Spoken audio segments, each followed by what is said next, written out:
जय श्री महाकाल। कई शक्तियां इतनी अचूक मानी जाती हैं जिसको कैद नहीं किया जा सकता, जिसको किसी भी प्रकार से उनकी शक्तियों को बाधित नहीं किया जा सकता। उनको किया जा सकता है तो सिर्फ और सिर्फ भक्ति भाव से ही उन्हें प्रसन्न किया जा सकता है। आज जिनका प्रश्न है, नाम तो इन्होंने नहीं लिखा है, इन्होंने लिखा है गुरुजी जय श्री महाकाल, जय मां शमशान काली।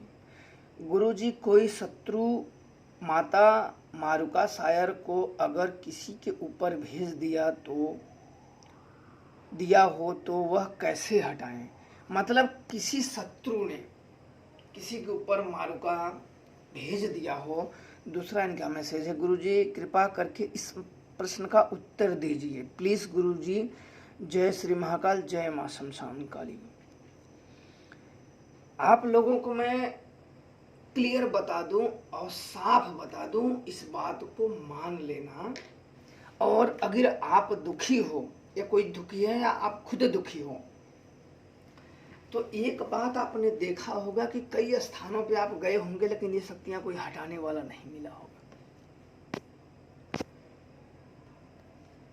ऐसा इसलिए होता है कि ये शक्तियां कैद में नहीं आती हैं। फिर भी आपको बता देता हूं कि इसकी कैद नहीं की जा सकती।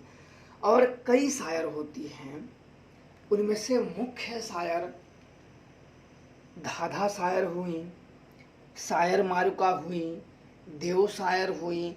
उन्हीं में से एक चलता की शायर कहते हैं। धाधा शायर को चलता की शायर कहते हैं। कई कई जगह पे इनको अलग नाम से कहते हैं। चलता के ही शायर में इनको अलग डिवाइड कर देते हैं। चलता की शायर ऐसी होती हैं कि वो चलते राह में किसी को भी पकड़ ले और वो पूजा अर्चना करने के बाद वो छोड़ भी देती हैं। धाधा शायर भी जिसे पकड़ लेती हैं उसे भी कोई कुछ गलती के कारण ही पकड़ती हैं। जैसे आप जा रहे हो, गलती से पेशाब कर दिए या कोई दूसरी ऐसी गतिविधियां आप कर दिए जिससे वो शक्तियां नाराज हो गई, तब वो पकड़ लेती हैं और क्षमा याचना करने के बाद वो चली भी जाती हैं। वो आपको कोई लंबा कष्ट नहीं देती, वो चली जाती हैं। और जो शायर मारुका की आपने जिक्र किया है, कोई शत्रु अपने किसी दुष्ट इच्छा की पूर्ति के लिए अगर किसी को प्रयोग कर दे तो इसे कैसे हटाया जाए? ये बहुत मुश्किल होता है। क्यों मुश्किल होता है? क्योंकि शायर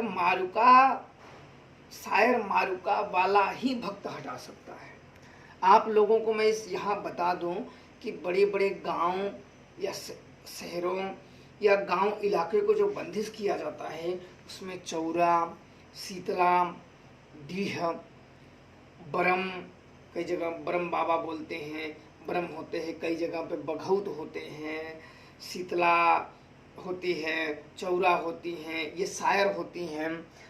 इनके सुरक्षित घेरे में जब एक गांव का सुरक्षा देती हैं तो कोई भी बड़ी से बड़ी शक्तियां अंदर नहीं घुस सकती। यहाँ तक कि जब शीतला की शक्तियां, मसानी, चेचक जब फैलने लगता है तो एक गांव के लोग चेचक महामारी से मरने लगते हैं, हैजा से हो जाते हैं।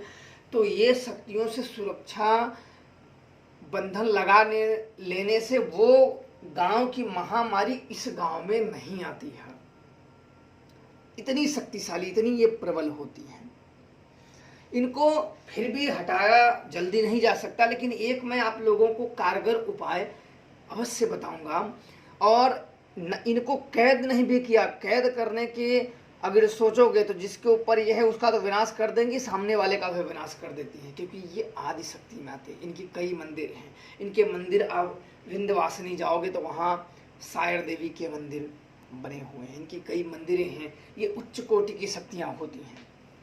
और उसमें से शायर मारुका अधिकतर अगर किसी में प्रयोग किया जाता है तो अपने बुरे इरादे से प्रयोग किया जाता है। सामने वाले को अत्यधिक उसको धन हानि, पुत्र हानि या माता पिता या उसकी हानि या मारण, इस प्रकार से प्रयोगों में किया जाता है और सामने वाले का बिल्कुल विनाश हो जाता है या विनाश के कगार पे आ जाता है या उसके जीवन में विनाश के मार्ग खुल जाते हैं और वो नाश कर देते हैं।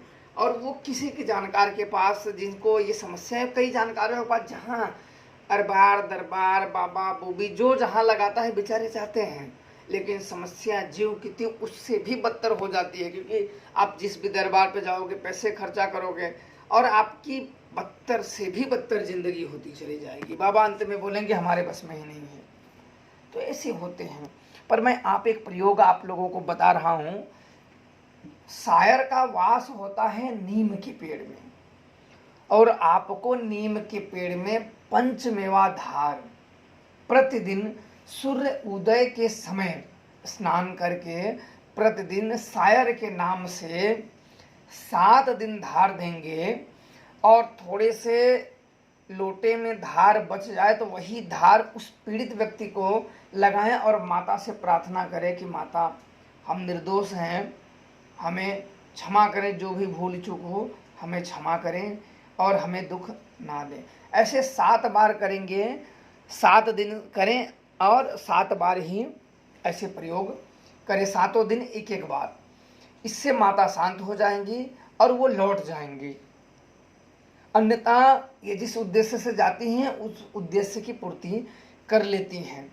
और अच्छा हुआ है कि मेरे गुरुदेव के आशीर्वाद से मुझे ये तीनों शायर की कृपा प्राप्त है, इसीलिए मैं आप सबको इनकी शक्तियों के बारे में बता पा रहा हूँ। और मैंने कई ऐसे लोगों की शायर जो बिगड़ी शायर थी उनको भी मैंने मनाया और मानी, और आज भी मैं नवरात्रों में और उचित समयों पे इनकी पूजाएं करता हूँ, ध्यान करता हूँ, उनकी पूजा करता हूँ। पर मैं कभी किसी पे अपने विरोधी भाव के चलते मैं किसी पे प्रयोग नहीं करता, इसलिए इन सब शक्तियों से थोड़ा बचें। और जब अगर ये हो जाएं तो शायर मारुका या धाधा शायर या देव शायर या चलता की शायर, कोई भी शायर अगर पकड़ ली है तो जो मैंने प्रयोग बताया है वह प्रयोग करें, निश्चित तौर पे वो शांत हो जाएंगी और चली जाएंगी। अन्यथा आपका जीवन बदतर से बदतर होता चला जाएगा और दूसरा कोई किसका मुसीबत क्या जाने। बाकी आप लोग खुद समझदार हैं, खुश रहें, प्रसन्न रहें। जय श्री महाकाल।